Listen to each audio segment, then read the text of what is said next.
Welcome. This is Callie Carroll, and you're listening to a special series where we're diving into Rhonda Byrne's book, The Magic, taking 28 days to have intentional gratitude to see how our lives can change. It is a part of Good Morning Sunshines where we wake up to see that perspective reveals miracles. And guys, I'm telling you, gratitude can change your world. Let's get started. Well, good morning, sunshines. Callie Carroll here. How's everybody doing? Welcome to our 28 days of intentional gratitude practice that we have been doing with Rhonda Byrne's book, The Magic. And I've just been providing some support and story and commentary on each one of the days through these different conversations we're having to support you in your journey. If you haven't done all of the days, you are welcome to go back to day one and start at the beginning. And if you have done them all, you can go do them again and again and again. It's very supportive. Today, we actually dive into a more confrontational subject of mistakes that we have made. And this is such an important conversation because many of us tend to get hung up on our past. In fact, our book club next month, we're going to be diving into worry and what it does to us and how to alleviate a lot of that, and looking at our need to live in this moment instead of in the past or in the future for that matter so often. Because when we continuously bring our mistakes from the past into our present, we are most almost certain to repeat the mistakes because it's what we're thinking about all the time, instead of not just forgiving but reviewing, learning and moving on. And when we can acknowledge the quote unquote mistakes and go through this practice, you might find that on the other end, you don't even see them as mistakes anymore. I was prepping myself for this conversation before I started, and I was going back through my life and I'm like, okay, like let me go through all my different mistakes. And assuredly, there are thousands, if not millions, of quote unquote mistakes. But the thing is I don't view them as that anymore. So it's challenging for me to choose those because I see them all as learning experiences. Not selling our home before the market crashed when we were in real estate and mortgages, but we thought we were some sort of invincible at the time. And then we couldn't even short sell. And then we lost multiple homes in bankruptcy. You could call that a mistake. You could, but my life wouldn't be the same without that experience that we have got to go through. Even though it was hard at the time, we learned so much and came out as different people doing different careers, which have led us to where we are today.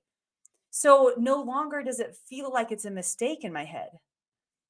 I could say that overworking in 2017 and not allowing myself the rest, and finally creating the situation where I had this year-long traumatic brain injury and this concussion that disabled me from working, that was a mistake. I should have listened sooner. But that wasn't my journey. That wasn't how my story was written.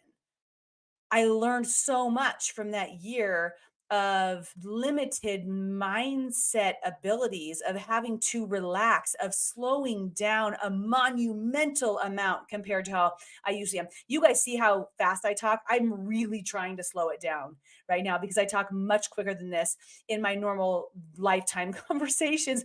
But I had to take it back to where I was like barely even bringing out the words.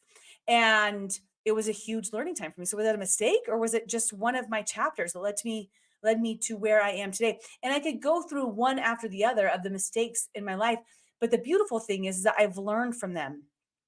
And if you don't acknowledge those things that you quote unquote call mistakes from your past for what they are, learning experiences, take the lessons, and then move towards your future, towards your today, in fact, in a different fashion, that's the only place where something's lost. And interestingly enough, if you don't learn from your mistakes, the universe is going to continue to deliver you the same lesson over and over and over until you finally do learn and make a shift in your actions. One of the things Rhonda talks about in her book is how we watch children learning and growing. And we don't only, well, I hope you guys parent this way. We don't only allow for their mistakes to be made, we encourage them to make mistakes to learn and grow. A child doesn't learn to walk overnight. They go from laying to sitting to crawling to cruising along furniture to finally taking the steps and falling down over and over again. My son the other day was helping bring in the groceries, my 5-year-old. And my 17-year-old didn't finish his milk at lunch. So I just put the cup in the refrigerator and I come inside, and my son, my 5-year-old's like, Mom, I put the milk away. I'm like, oh my gosh, I'm so proud of you, bud. Like, that's a big deal. He went out, he grabbed the milk, he's helping out, he put it in. And I open up the fridge, and there is milk everywhere. I mean, all over the entire fridge. First reaction is like, oh, dang it. Second reaction is, okay, well, don't cry over spilled milk. That's silly, quite literally. Third reaction or consideration could be, whose mistake was that, anyways? I am the one. My shirt's on backwards. My shirt, it's fine. Let's just leave it backwards. I was like, what is that? And that's my tag. Leave your shirt on backwards, Cal. It's not a mistake. That's a fashion statement. The third, I think, thing that I could just acknowledge, like, whose mistake was that? Was it my little ones for helping out? Was it my big ones for not finishing his milk? Or was it mine for putting the unfinished milk in the fridge and then my little one decided to help? So, like, whatever, right? So my final reaction was, hey, I'm going to clean this whole fridge. Now I've got two, not all of them, but two pristinely cleaned shelves that I swept around and got all good in there. And then another one of the like side shelves because everywhere their milk was, I cleaned it up. So not only did we learn from it, but now I have a clean fridge, cleaner fridge. That's what it's like when you look at the mistakes, quote unquote. I just can't get around that word that we make. We encourage children to learn and grow. My son, my 5-year-old, in order to learn how to unload the groceries and bring them into the house and put them away, there might be some mistakes made. We all have the freedom to make our own choices, so we are going to make mistakes. That's just the fact. That's part of life. It's like the conversation that I love to have, deciding that we need to embrace failure for what it is. Failure is moving forward. It's what it should be. To learn from a mistake, we first have to own it. And this is where many people can become undone because they often blame someone else for their mistakes. Let's talk about blame for a second. I don't want to own that. I don't want to own my marriage ending. I don't want to own my child no longer speaking to me. I don't want to own the milk spilling all over the fridge. I don't want to own any of that. Well, if you can't take ownership for your action, if you can't take ownership for what you did, that means you have no control over that and you cannot change the circumstances. And when you decide to play the blame game, you are going to continue to suffer the consequences of the mistake and you're not going to learn from it. Let's just say, I like to use extreme examples sometimes. Let's just say that you have been in an unloving, uncommunicative relationship for a while, months, years, whatever that is.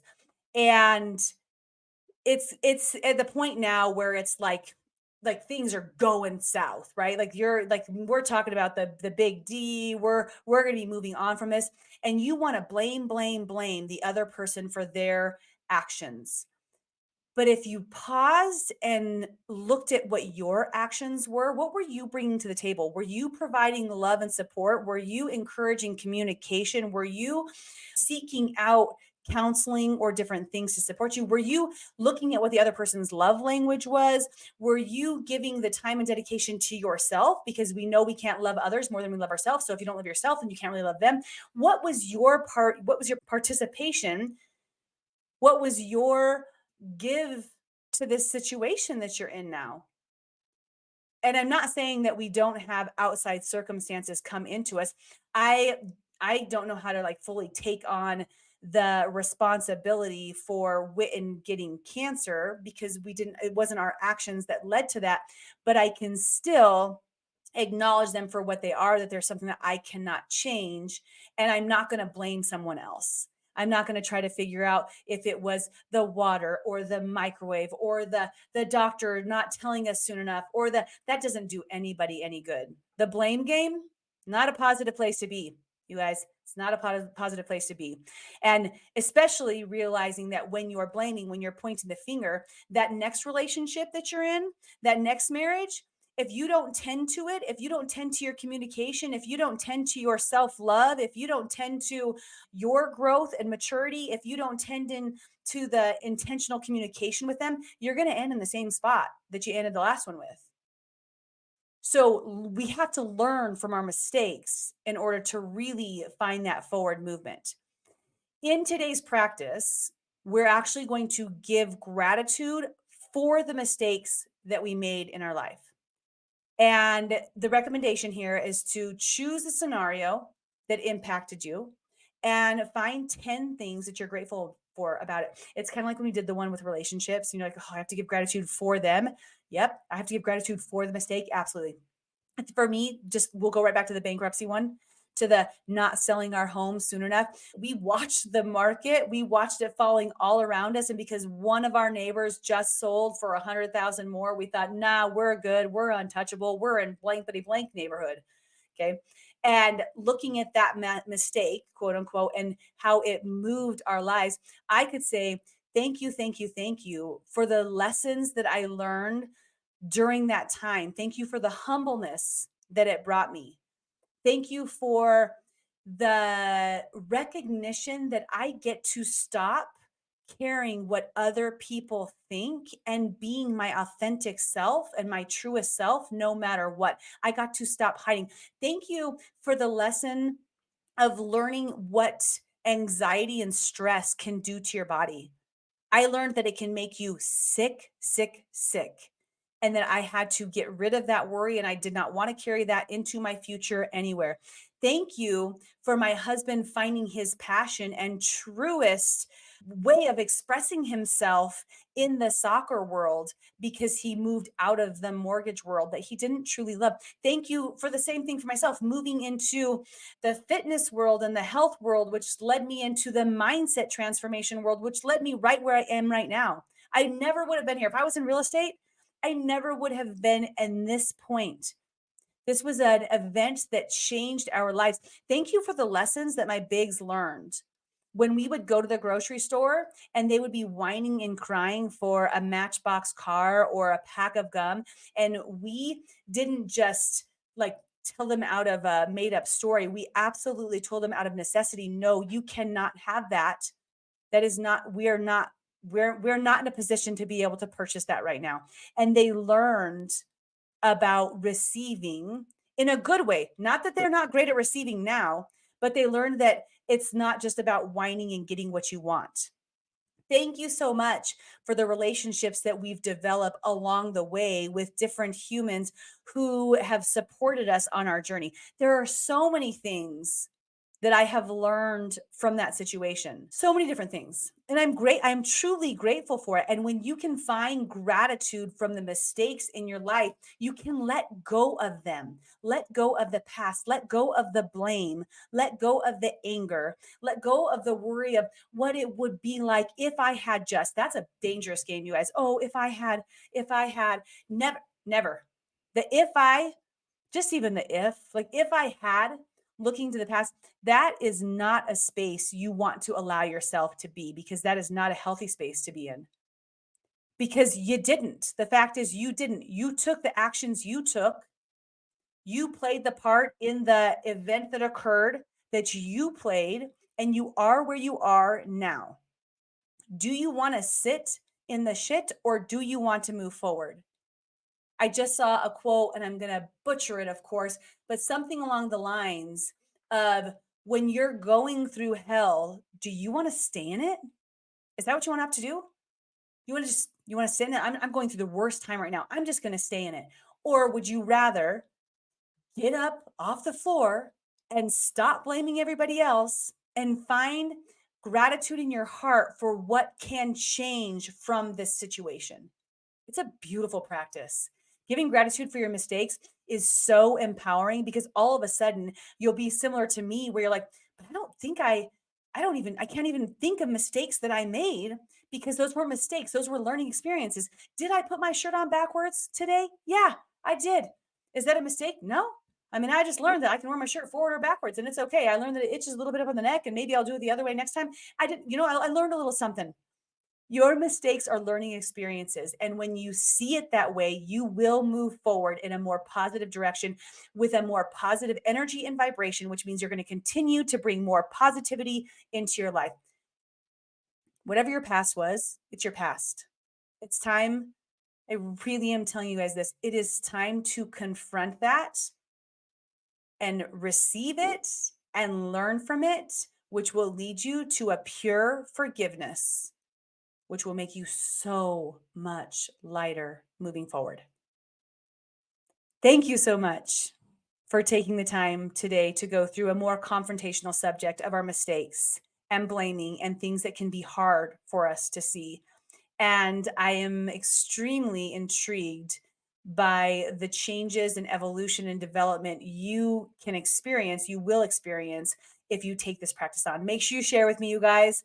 And don't forget to tell your friends it's trending to wear your clothes backwards. It is. You can even pop the tag out if you want to like that. Don't forget, perspective reveals miracles. I love you all so much, and we'll talk to you later on, probably tomorrow. All right, bye guys. Thanks for joining, and don't forget to subscribe and, of course, share with your friends. Guys, that's how we impact more lives. All right, see you next time.